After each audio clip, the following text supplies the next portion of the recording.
शिक्षक लोग के बीच में टाइम दें और इंस्पेक्ट करें, उनको मोटिवेट करें ताकि हमारा शिक्षक जो एक वातावरण है वो अच्छा हो। वेतन भुगतान को लेकर के शिक्षकों का हमेशा शिकायत रहता है सर। वेतन भुगतान के लिए मेरा ये है कि मैंने सबको साफ स्पष्ट निर्देश दे दिया है कि वेतन मेरे टेबल पे एक दिन भी लंबित नहीं रहे, आते ही उसका निष्पादन होगा। और सिर्फ ये नहीं होगा, जैसे कि मैं एग्जांपल दे देता हूँ कि अभी जो माध्यमिक शिक्षक संघ के लोग, कुछ लोगों ने कॉल किया, उन्होंने मुझे बताया कि 15 साल में ऐसा नहीं हुआ कि छठ पूजा से पहले कोई वेतन किसी का गया हो, लेकिन एक उपलब्धि है। तो मैं उपलब्धि से नहीं मानता हूँ, मैं ये मानता हूँ ये मेरा कार्य, ये मेरी ड्यूटी है कि सभी का समय वेतन जाए। और उनसे एक्सपेक्टेशन लेकिन ये है कि जो उनको काम दिया गया है वो करें। अगर वो नहीं करेंगे तो फिर एक एडमिनिस्ट्रेटिव ऑफिसर होने के नाते मुझे अपने लेवल पर कार्रवाई भी करनी है। धन्यवाद सर। परिचय आपका सर? मेरा परिचय, मैं DPO एस्टेब्लिशमेंट स्थापना मोहम्मद शारिक अशरफ और अभी लेखा योजना के भी अतिरिक्त प्रधान हूं। बक्सर के जिला कार्यक्रम पदाधिकारी स्थापना शारिक अशरफ ने शुक्रवार को प्रेस वार्ता करते हुए बताया कि उनके निरीक्षण के क्रम में यह बातें सामने आई है कि शिक्षक अपनी परेशानियों को लेकर लोक शिकायत एवं अन्य कार्यालयों का प्रायः चक्कर काटते रहते हैं, जिससे शिक्षकों का समय बर्बाद होने के साथ ही छात्रों का भी भविष्य खराब हो रहा है। उन्होंने बताया कि ऐसे में उन्होंने यह फैसला लिया है कि जो मामले जिला कार्यक्रम पदाधिकारी स्थापना के कार्यालय स्तर पर निष्पादित होना चाहिए, उसको त्वरित निष्पादन करने का काम शुरू किया जा रहा है। उन्होंने कहा कि उनके कार्यालय में इंटरफेस बहुत कम हो, इसके लिए वे कार्य कर रहे हैं।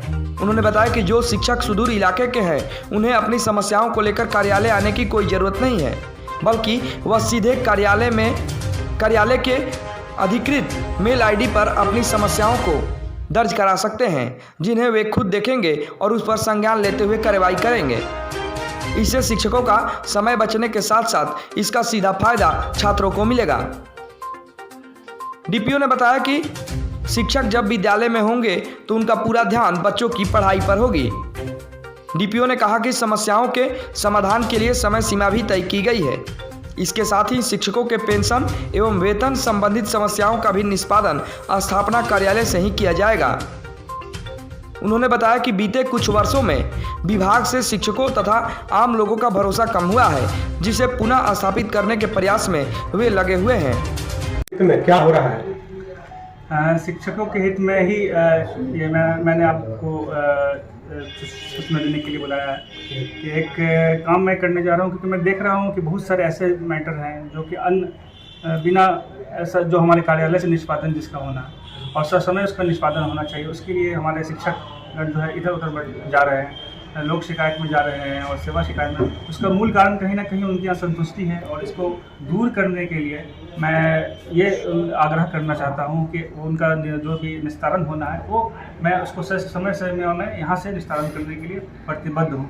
उसके लिए मैंने ये किया है कि एस्टैब्लिशमेंट का एक ईमेल ID लॉन्च किया, जिसका है dpoestar@gmail.com dpoest@gmail.com। इसके थ्रू मैं ये चाहता हूँ कि बहुत हमारे शिक्षकगण जो कि दूर के प्रखंड में, जैसे राजपुर प्रखंड में, तो उनको आने की भी ज़रूरत नहीं है। उस ईमेल ID पे अपने जो भी कंप्लेन है, जो भी इशू है, उसको वो मेंशन कर दें और उसको ईमेल ID मैं खुद देखूंगा और उसको ससमय उसका निष्पादन करने के लिए पूरी मैं कोशिश करूंगा। मैं ये चाहता हूं कि कम से कम शिक्षक लोग का इंटरफेस हो मेरे ऑफिस में और वो अपने कार्य मतलब बच्चों के कौशल विकास और उनके पढ़ाई को लेकर पूरी तरह से उस पर ध्यान दें। उनके इशू सॉल्व करना उसकी जिम्मेवारी मेरी है और मैं उसके लिए पूरी कोशिश में लगा हुआ हूँ कि उनको इधर उधर जाने की ज़रूरत ना हो और वो उनको इसी प्लेटफॉर्म से DPO एस्टैब्लिशमेंट के तरफ से वो निस्तारण होना है, निष्पादन होना है उनके इशूज़ को, तो इसको समय निष्पादन किया जाए। बहुत सारे मैटर ऐसे हैं जो कि बहुत छोटे छोटे मैटर है, वो भी जब मैं जाता हूँ लोक शिकायत और सेवा शिकायत में देखता हूँ तो मुझे इस बात का रियलाइज़ हुआ और मैं चाहता हूँ कि उसको इस लेवल पर सॉल्व कर दिया ताकि उनको कहीं और जाने की ज़रूरत ना पड़े और शिक्षा विभाग के ऊपर कॉन्फिडेंस जो कि कहीं ना कहीं मुझे लगता है कम है, उसको दोबारा से रिगेन किया जाए। तो तभी होगा जब शिक्षक हित में काम होते दिखेंगे। तो इसके लिए मैं कोशिश कर रहा हूँ कि उनके सभी इश्यूज़ के साथ पेंशन के इशू हो, उसके लिए भी मैंने रखा है पहले वीक में कि सैटरडे को पेंशन के जो भी इशूज़ उसको आप जमा कराइएगा। सैटरडे के चौथे लास्ट वीक को है कि जो भी सेवारत हमारे शिक्षकगण हैं उनके कोई इशूज़ हो तो वो करें। इसके अलावा भी वो अपने कोई भी इशूज़ हो तो कार्यालय अवधि और अपने स्कूल के टाइम के बाद किसी एक दिन आके हमसे मिल भी सकते हैं और अपने प्रॉब्लम को रख सकते हैं अगर उनकी ज़रूरत है। लेकिन मैं चाहूँगा कि मैं अगर कोई भी ऐसी इशू है तो ईमेल के माध्यम से ज़रूर करना चाहिए, वो रिकॉर्ड में भी रहे, ताकि कोई मेरे कनिए यहाँ कोई कार्यालय में लिपिक हैं तो ऐसा नहीं हो कि उनको कोई पेपर दे गया और मिस हो गया। तो वो जब मेल के माध्यम से आएगा तो उससे मैं कुछ संज्ञान लूँगा और उसको कोशिश करूँगा कि उनका ससमय निष्पादन। इसके लिए मैं शिक्षकगण को बोलूँगा और संदेश देना चाहूँगा कि आपका काम है विद्यालय को अच्छा करना और मेरा काम है आप लोगों के लिए काम करना, इसलिए आप लोग अपना काम करें और मैं अपना काम करूँ। सर, इसके लिए कुछ समय भी निर्धारित किया गया है कि इतने दिनों में आवेदनों को निष्पादित मैंने लोक शिकायत और सेवा शिकायत के कुछ मैटर्स इसमें मैं देखता हूँ कि जो प्रतिवेदन जाता है बहुत प्रतिवेदन से मैं खुद सेटिस्फाई नहीं होता हूँ और उसमें देखता हूँ कि उस टाल मटोल का काम किया जाता है। तो उसके लिए मैंने एक पत्र निकाला है और समय सीमा निर्धारित की है अपने कार्यालय लिपिकों की। अगर विभाग स्तर से कोई मैटर लंबित है तो उसको 7 दिन में निष्पादन करना है, उसका रिपोर्ट जाना चाहिए। अगर वो हमारे कार्यालय स्तर से वो उसका निष्पादन करना है तो एक पक्ष के अंदर उसका निष्पादन करना है, समुचित निष्पादन करना है, कोई टाल मटोल वाली बात नहीं। उसका निष्पादन करने के लिए मैंने पत्र निकाला है। अगर वो किसी कनीय पदाधिकारी जैसे प्रखंड शिक्षा पदाधिकारी के स्तर से लंबित या प्रधान अध्यापक के स्तर से कोई काम करना है तो उसके लिए मैक्सिमम मैंने 30 दिन रखा है। 30 दिन के अंदर उनका डिस्पोजल होना के लिए मैंने आदेश निकाला है, क्योंकि ये समय सीमा मैक्सिमम जो है 60 दिन का होता है लोक शिकायत। तो मैं चाहता हूँ 60 दिन क्यों 30 दिन ही मेरा हो जाए। और ये भी मैं चाहूँगा कि फिर धीरे धीरे चूँकि विश्वास कहीं ना कहीं कम हुआ है, उस विश्वास को जब रिगेन होगा तो मैं समझता हूँ कि ऑटोमेटिकली लोग जो है वहाँ नहीं जाएंगे और उसको कार्यालय स्तर से उसका निष्पादन। सर, जो शिक्षक लापरवाही बरतते हैं और विद्यालयों में अनुपस्थित रहते हैं उनके लिए क्या सर संदेश रहेगा आपका? देखिए, कार्रवाई करना कोई पदाधिकारी ये नहीं चाहता है कि डंडा चलाना, कार्रवाई करना वो एक आखिरी रिजॉर्ट होता है, that is a last resort. आप अपनी ड्यूटी को खुद समझें कि मेरी ड्यूटी क्या है। लेकिन चूंकि हम एक सिस्टम में काम कर रहे हैं, हर तरह के लोग अलग अलग तरह के लोग होते हैं, तो पदाधिकारी का भी ये रोल होता है कि वो फील्ड में जाए, फील्ड में घूमे और फील्ड में जाके बच्चों को मोटिवेट करे, टीचर को मोटिवेट करे और अपने तरफ से जो भी अच्छा एक संदेश देना है उन्हें ऐसा।